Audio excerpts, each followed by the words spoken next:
both of these pieces, including this work here in this podcast, has been trying to translate the things that I have learned on my journey to help you in yours. It's definitely never been about being perfect. It's that inner calling that keeps calling you back. Welcome to Inner Source. I'm Dr. Sandra Dreisbach. Whether you're just beginning to explore your inner landscape or you've been doing this work for years and understand that transformation is a lifelong journey, this is your space. We're diving into real conversations about personal growth, shadow work, and what it actually takes to create lasting change from the inside out. Because the truth, your most powerful healing tool isn't out there somewhere. It's already within you. Let's connect to that inner source together.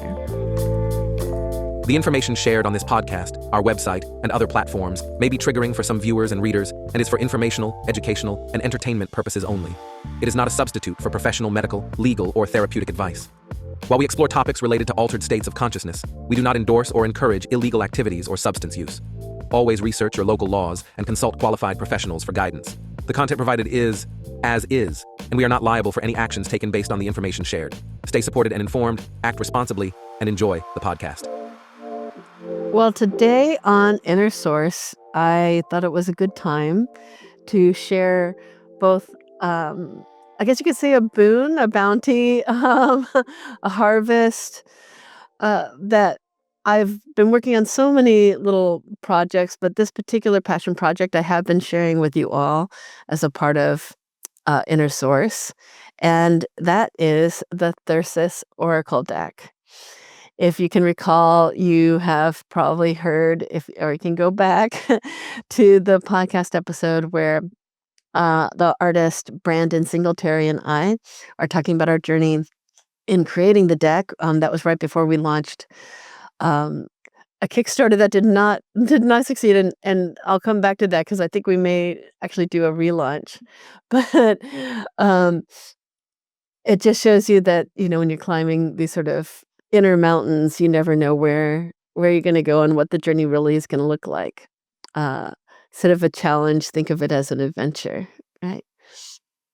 And you also have heard the story talking about the creation of what's currently a digital book, Dancing at the Edge of Darkness, with AB, who helped me to co-create and write that book. It's like a therapeutic journey experience book, but may not have been made clear enough that the images from the Thyrsus deck are also in that book. And in some ways it struck me as kind of funny or odd that the book ended up becoming available digitally to the public before even the deck was available. But that's where the journey took me. uh, if you've listened to the Thyrsus Oracle Deck creation story and me talking about how a lot of the images and things, but it's all very much tied to my own personal journey, my own personal spiritual journey. And I want to share that a little bit more with you here today too. Because it's wonderful and easy in some ways, challenging in other ways, to present myself as primarily an ethicist.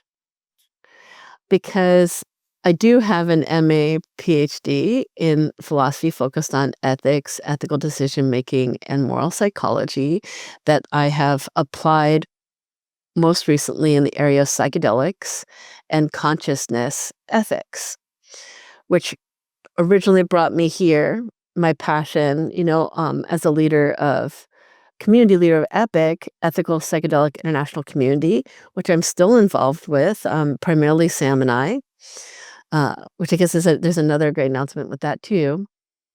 And maybe I just throw it in here, like EPIC is now daring to explore more paid work, whereas previously we were just a volunteer organization, but it was challenging to sustain our mission. And And there's no real separation from one's inner journey to one's outer journey. There's this illusion that they are different, you know, especially in the world events right now, where externally it can seem very chaotic and challenging at times. But journeying within, it can be just as challenging, but um, and there can be things that come up there, the shadows that arise. But it's more challenging to be able to demonstrate that inner journey, that inner discovery process. It's easier in the world right now, I would say still, at least perception for me, to be able to embrace and to call myself, Dr. Sandra Dreisbach with the PhD in ethics and to do the ethics work. It's easy for people to accept that and to see that in sort of like the mainstream. But I've always, at the same time, been pursuing my spiritual path. And what was exciting for me when I started doing more of this work in psychedelic and consciousness ethics was that I felt I was able to bring, all of me to the story, which is also what inspired me uh, to change psychedelic source to inner source. I felt a truer reflection of that. What really does inspire me is that inner journey, that inner source, that inner connection, and to try and both heal, align, and support people in those inner journey alignments, right? That conscious integrity, and actually in my other business, conscious integrity, which you may have heard me talk about, uh, that in part was my effort to show what I'm really after, right? Sometimes I think in psychedelic work, people are seeking healing, but there's not as clear of an idea or concept or heart alignment around what are they actually going towards? What what are you really seeking? I mean, sometimes it can be as simple as like we're seeking relief, relief of a pain, a burden, a depression, a sadness, what what some may even call a mental illness um, or disturbance or spiritual emergence.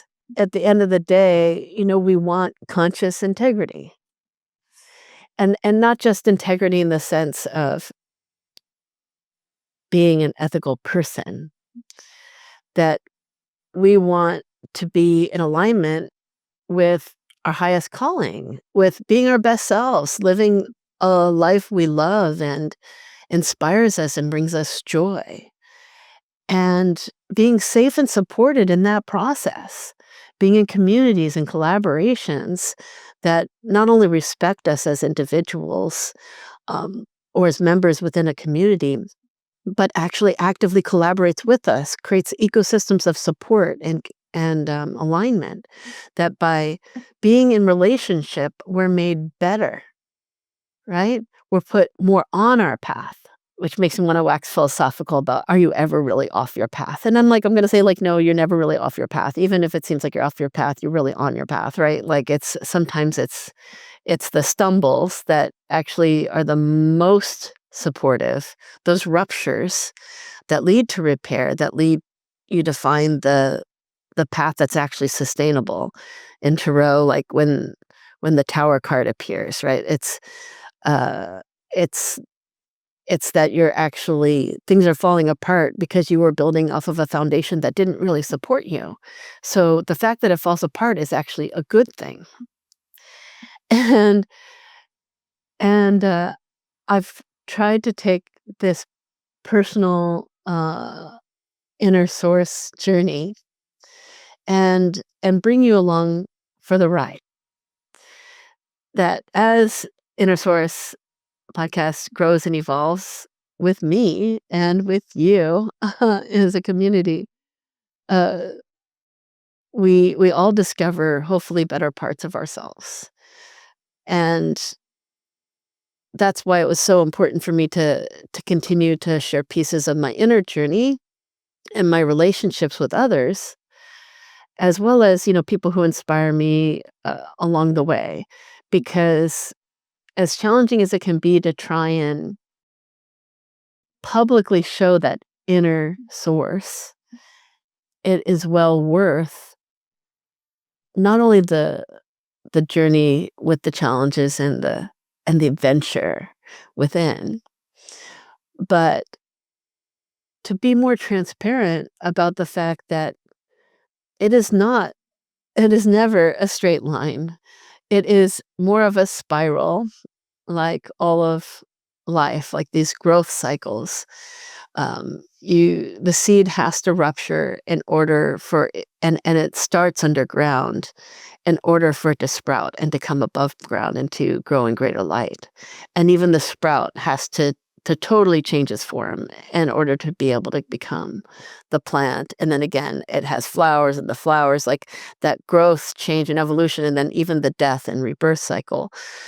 Uh, and this is part of what relationship and connection to nature and spirit has brought me. Uh, and and I know I am going to talk about the Thyrsus Oracle some more, but I'm trying to see if I can meander my way in my little spiral way of speaking. Uh, this is not a structured talk. I know how to do structured talks. That's not what this is. Through my own journey, inner journey, my inner source, that has led me to create the Thyrsus Oracle Deck through the tower that hit when the Kickstarter did not succeed. It allowed me to see that, wait, maybe I need a way to help people facilitate them on the journey of working with these images and cards. And it was from that inspiration, from that place, to help support people in a healing, transformative journey that led to Dancing at the Edge of Darkness. It's primarily not about it's not about me. It's not a personal story. It's not about psychedelic ethics or conscious ethics per se.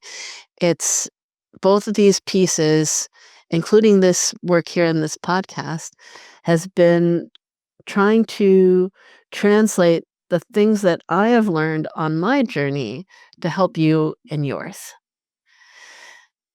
If it's just by example, and there's no just by example, I like to say, learn from my mistakes. So it's definitely never been about being perfect. It's that inner calling that keeps calling you back to your joy, to your highest expression of self, to that inner alignment, to that conscious integrity.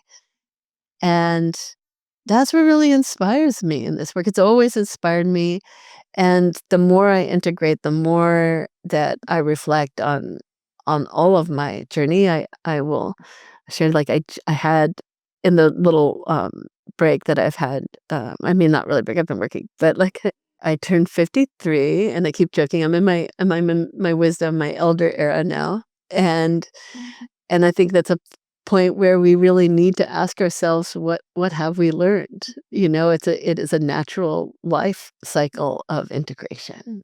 And I hope by joining me in any small part on this podcast journey that you're empowered to find more of those inner resources and more of the things that help people on their path.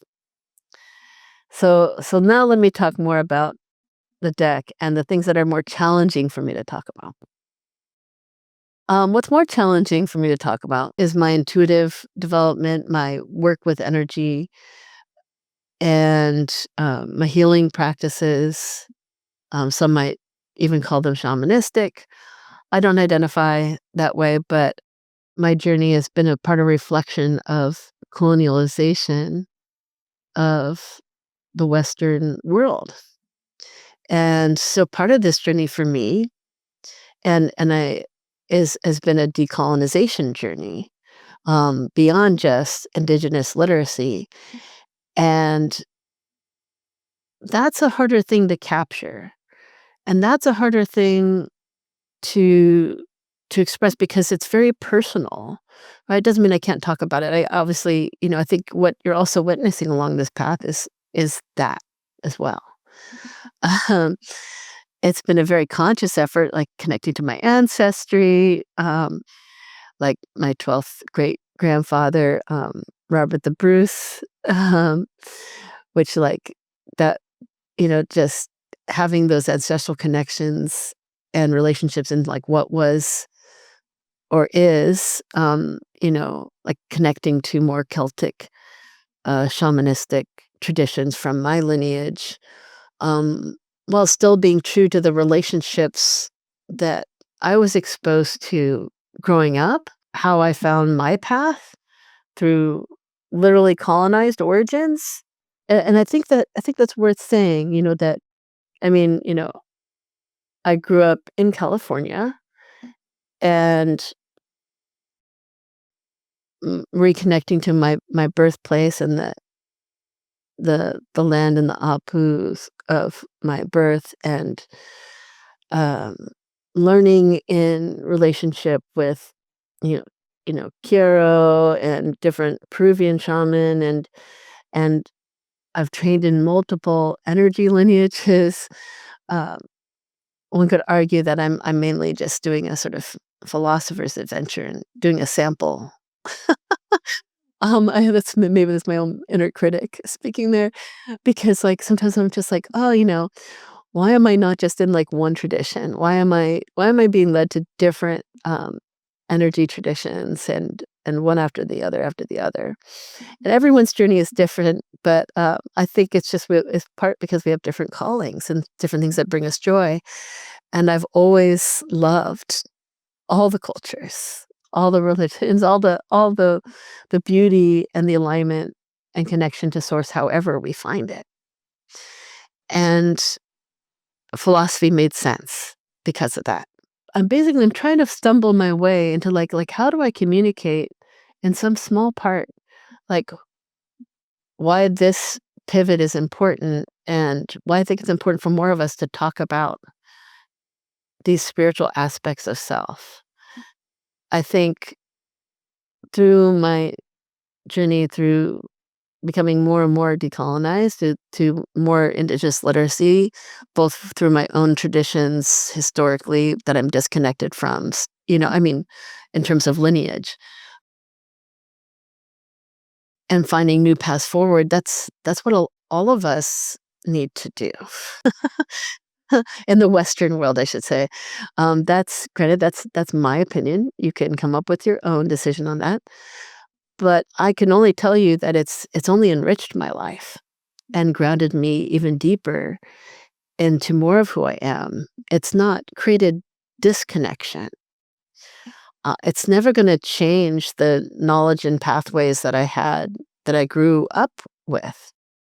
But it does transform my relationship with them and to myself, and in relationship to my world. And the things that are more salient at the very least, but the beauty and the joy and the love is is exquisite. And when I worked on the deck, it was at first I felt a calling to bring out from within me what are the symbols and the metaphors and the stories that I've needed to help bring me into an alignment, and how can I also connect others, to help people in this psychedelic and consciousness ethics work, but also literally my spiritual healing work to help people come into greater conscious integrity, to come into greater alignment with both the shadow and the light aspects of self, and without delving too deeply into it. The deck and the journey and what it's done for me spiritually and what it's done for me to help me to come into greater alignment, it's I can't it's so ultimately personal. I won't be able to fully convey. But I wanted to create something from that would help others to do those journeys, to do those adventures, to connect with the mythos and the metaphors that speak to, oh, I mean, hopefully all of us, but at the bare minimum, I hope that those who are trying to seek to, literally decolonize their mind and come into greater relationship can hopefully use this as a bridge, a metaphorical bridge. None of the images in particular, I mean, there's maybe a few you could say, like there's a card that is called goddess, but it's supposed to represent an archetypal form of goddess, right? Uh, the sort of divine, but it can represent whatever you want. It also has some Pandora's box leanings and things like that, but it's supposed to be that divine feminine within, that embodiment of shadow, the feminine aspects within all of us, however you identify. And there also a sort of more masculine element, right? Again, it's not about being male or female. It's and that's why it was so important to me that the figures and images in the Thyrsus were not gendered, right? Because it's a metaphor for the inner shadow and the inner self and the balance of masculine and feminine, or the yin and the yang, however, whatever metaphor you wanted to use, even if you just use black and white and the gray, right? Um, that trying to find that conscious and unconscious relationship and bring it into alignment and integrate a relationship. Nature is definitely used throughout and very intentionally so, because I feel like we all have at least some universal relationship with nature. Um, Elements like a cave or a plant growing or fruit on the vine.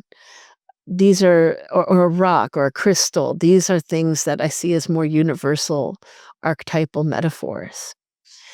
And, while I love the tarot, and I've used it and I've done readings for a long time, that I wanted the Oracle deck to help people in particular with uncovering, these sort of universal connections, you could even say cosmic connections, that while we're all healing through these colonized relationships with even nature or even with ourselves. I mean, you look at a tarot deck, a traditional tarot deck, they're all white. Um, and they're all very much a sort of Western, sort of more imperial lens of even what a king and a queen and an emperor and an empress are. And this isn't and I know there are alternative tarot decks now that have, different depictions, different cultures, different, and I think this is a good thing for us, spiritually speaking. But there are also people who have been afraid to touch any cards for spiritual reasons, and I understand or understand to an extent the fear that arises, right? That some of these cards and decks and things like that, maybe even the tarot specifically, would take people away from their inner alignment. And I think that's a shadow worth exploring.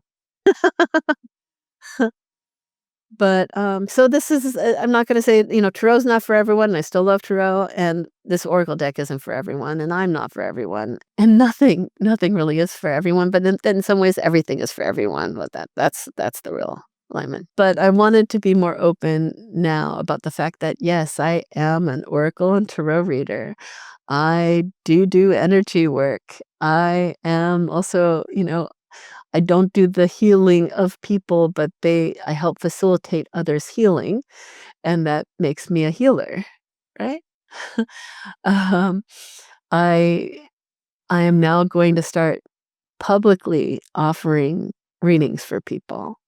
I have trained also in mediumship, and I've been intuitive all my life, and,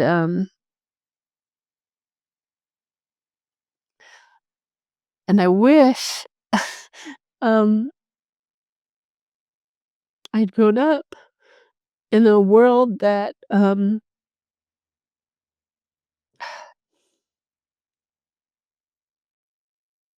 or a culture that recognized and embraced people who are highly sensitive, intuitive, who have a different calling. I will say it's definitely challenging, but maybe I should go to a venture to transmute that a bit more. It's been a big adventure, and I think it's a big adventure for any of us who have these sort of what some people would call non-conventional spiritual callings, um, simply because we're in a Western colonized world, right?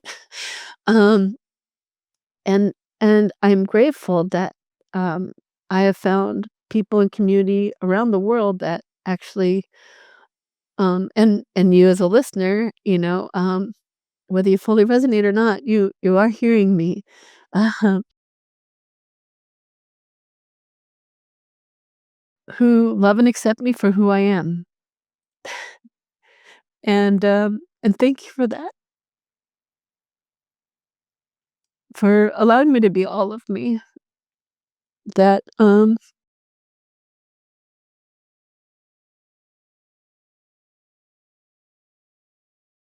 that I don't just have to be Dr. Sandra. I don't just have to be the ethicist that's accepted, because it's easier than accepting the parts that are spiritual, that are intuitive, that yes, um, I don't I don't always see the dead people, but I do speak with dead people. Um, I talk to rocks, I talk to and, believe me, no one's sometimes more surprised than myself, and it's not because I don't understand logic. Trust me, I've had advanced logic, multiple courses. That was a challenging course, though, I will say. Um, and, I hope that me being more open and sharing about my struggle with this will help you. And I guess in a lot of ways, this marks a more public transition for me to being more publicly all of me. Yes, I'm still an ethicist, but I think more of me is, loves to work intuitively, loves to help align people and bring people into conscious integrity. And yes, I can use the my mind, all the training I've received, which I am grateful for, and I'm not I think there's great value in what I have been trained in from all traditions. And if you talk and ask me questions about that, I can answer questions about that.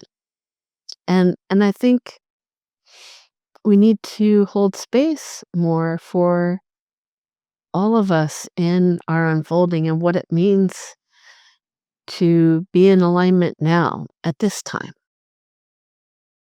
Our society's changing, our culture's changing, the world is changing.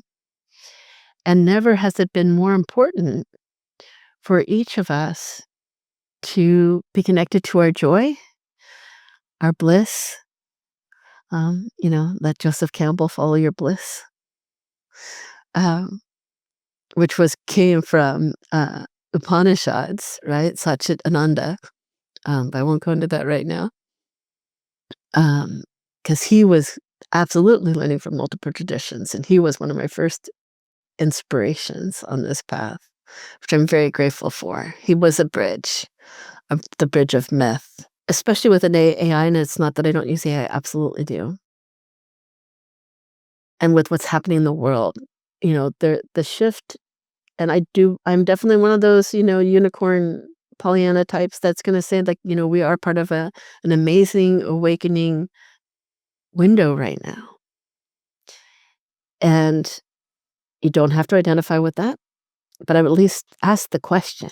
And at the end of the day, that's my hope, that all of what I'm doing, whether it's through Epic, whether it's through Conscious Integrity, whether it's through Inner Source Podcast, is to support the inner transformation and alignment to your highest calling. Because I firmly believe that if we each are doing our highest calling and are living our gifts and living our joy and living our presence, that will lead us all to the highest timeline. And if we all support each other in our inner journeys of transformation and create safe environments and supportive environments and community environments and collaborations, that all of us, the world, will be the world that we want to live in. A full, ascension journey, a world where we see more love than hate, more joy than pain, and more expansion and ascension than fall. So with that, you may have even be able to see it right over here. I want to show you that there's Oracle Deck. Because I cannot tell you, I didn't think it, the, to be able to hold this in my hands and show you this is just crazy to me. Like, um, there are definitely times where I'm like, okay, like, am I crazy? It's okay to be a little crazy, by the way. Um, some of the ones that say, like, got to do something, at least instead of like doing something difficult, do something that you see as like think is crazy, in a good way. Crazy good. This came just a couple days ago. Worked on it for, I think, yeah, well, it depends on, how you interpret those things, like, in some ways in my lifetime, but diligently for the past, 2.5, 3 years. Um,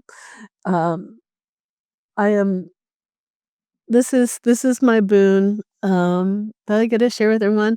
It's I don't expect it to, I will tell you that there's not huge margins on these things, so, like, it's not because of that. It's that for me, it was important for me to bring this into the world and to share it with people. So here's the Thyrsus Oracle Deck. It has a lovely magnet enclosure. You can see the reversal there.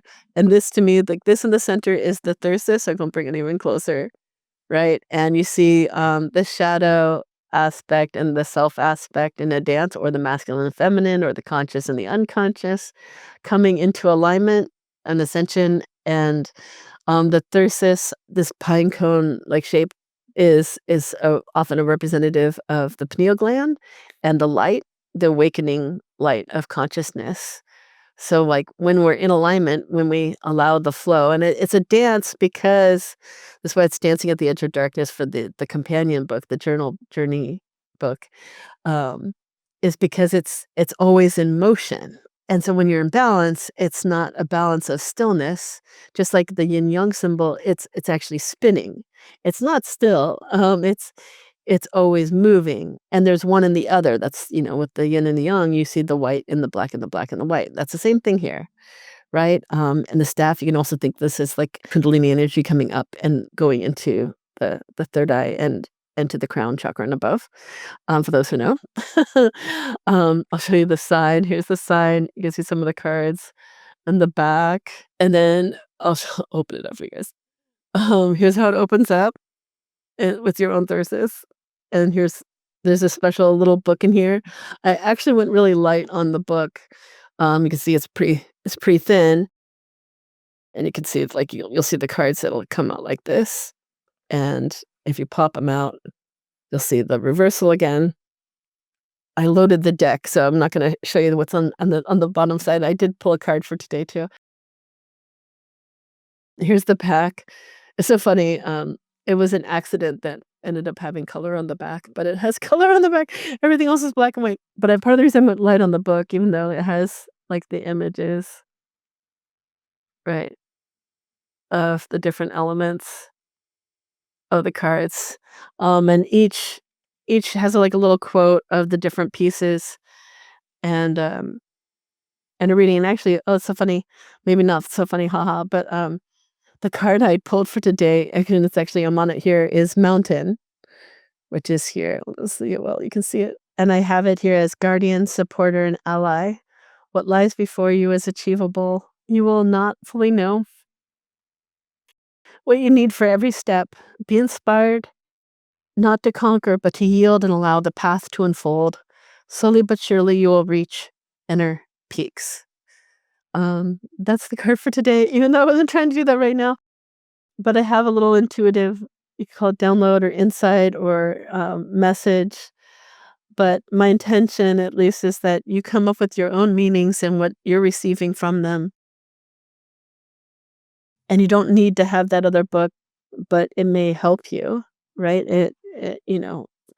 But consider this right now in this moment, your invitation to go into the cave. This is the cave card. This is the card I preset. Um, we we are in right now actually the first moon of the sort of cosmic lunar new year. Um, and maybe I'll have him on, but David and Bella and the quantum planet community and alchemy community. We're going through a 13 moon journey right now, turtle moon. And actually the cave is the card I pulled for the group for this first moon. But it seems really and maybe we'll talk about it more later, but the call to adventure, even in the sense of a Joseph Campbell sort of sense, seeing the entrance to the cave is your invitation for your call to adventure. So I felt that I should at least lead you here for a call to that adventure. And the other card I set up in advance because of what this all represents to me, even the mountain and everything. Like, you're seeing me at the end of one mountain and the beginning of a new mountain, right? Sort of Ouroboros. But really, this is my boon. Um, um, I honestly didn't know if I was going to get here. But here we are. I have the deck. I have the box. I have the book. And I'm just feeling very, very grateful. And I received a lot of healing in the process of writing, creating,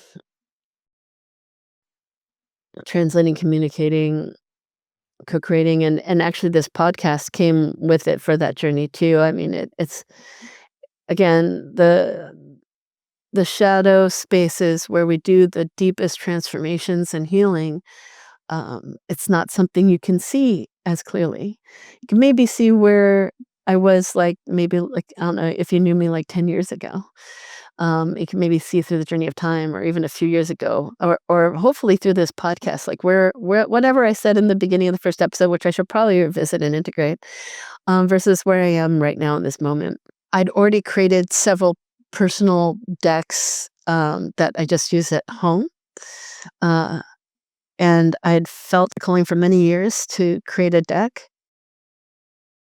And yes, I feel like I am personally spirit-led, and a lot of my choices that I make are things that feel in alignment or not. Not everyone has that particular calling, but for me, that's brought me into greater alignment. It's also led to greater adventure and more crazier outcomes than I ever thought I would be doing. I'm actually in many ways grateful. I didn't know. Same thing goes with Epic. Epic has changed and is transformed, but it's been so beautiful of an adventure. I'm so grateful, and or like having kids, and then or getting married and then getting divorced, right? And being consciously single. I don't know. There's probably a good name for it, but although I feel like that's about to change too. And even now in this moment, as you've enjoyed hopefully, my meandering in this little episode where I talk about the cards and my journey and this moment for me, and sharing that with all of you, because I see you as my, brothers and sisters in this adventure, this life, this um, beautiful, beautiful life together, that you can see that these things are possible. That I'm literally hearing John Lennon's song, Imagine. You may say I'm a dreamer, but I'm not the only one. Maybe one day you'll join us and the world will live as one. Um, we need our dreamers. So if you're a dreamer and you're crazy like me in a good way, join me. I feel like this is gonna need all of us. And if you hear this call to adventure and this resonates with you at all, as we say when we do readings, take what resonates and leave the rest. I invite you to, try the cards, even just get the images or look at them online. Um, look at the Dancing at the Edge of the Darkness digital book, because you can see the images and things like that there, or however it calls to you. And let's encourage each other towards greater conscious integrity, towards greater joy and alignment and fulfillment and this higher ascension. And so we can really create the world within so that it also is outside of us as well. The world outside of us comes along for the ride. Don't let it distract you. There's definitely great love for you here and in every moment. So thank you for listening. Thank you for joining me on this particular part of my journey. And I'll now do more. I'll commit to doing more, to, share readings. I'll start doing, I don't want to call them shadow card readings, but it's alignment, it's conscious integrity alignment. I'm thinking of relaunching the Kickstarter just to help bring and find the others who want to create this in the world, and create more of these pieces and support people and empower people and find a way to give to more. But even if you don't do any of that, thank you for taking the time for yourself to find your inner source on this podcast. Much love. Until next time. Thanks for being here with me today. If this resonated with you, subscribe wherever you listen and share it with someone else on their journey. And if you're ready to go deeper, take the free Inner Source Assessment at innersourcepodcast.com. It'll help you discover exactly what kind of inner work you need right now and where to start. Until next time, remember that everything you're searching for is already within you.